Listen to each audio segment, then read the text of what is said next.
I'm so disappointed, and this is why I don't like getting to know people around in my area. In Texas, we have to have a state inspection, so I had to take my wife's car over to get it inspected for the year.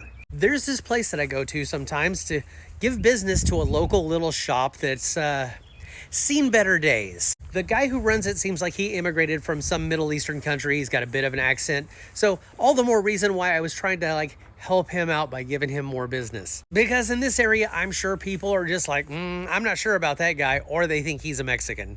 Anyway, get done with the inspection. He comes over and he's just telling me how much it is. I pay, and then he looks at me and he goes, "Hey, are you happy that Trump's back?" And I assumed that he was smiling really big because he thought that me living in this area looking like this, I must be a Trump supporter. But he looked really surprised when I just had an instant gut reaction and went, "Ugh, hell no." And I thought that that might be some sort of a comfort to him because of his demographic.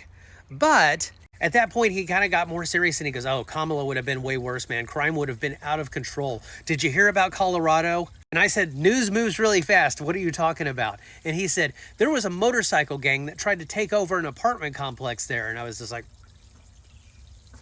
then I tried to explain to him calmly that that was a fake story. It was an internet hoax, and a lot of people just kind of bought into the propaganda. And he said, "Well, I have a buddy that lives out there, and he saw a motorcycle gang in that area." And I was just like, okay, first of all, the motorcycle gang was going there to try and break up the other gang, the MS-13 gang, that was supposedly taking over the apartment complex. And second of all, did your buddy see these people committing crimes? And he was like, "No." And I was just like, and just like a red hat, he pivoted on me. He said, "My wife got her car broken into." And I was like, "In Colorado?" And he goes, "No, here." And I was just like, "Well, that sucks."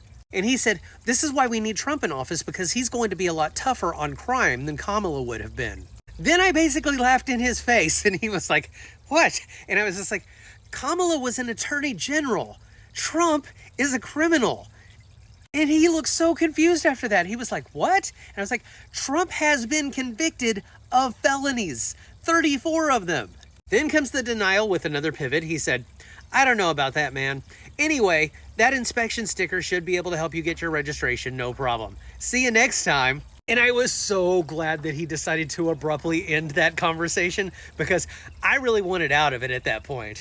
I hope I gave him a few things to think about, but now I don't know if I ever want to go to his business again after that conversation. I just know with his skin tone and his accent, he's probably not as safe in Trump's America as he thinks he is. Anyway, from now on, I'm just going to assume everybody in this area is a goddamn red hat.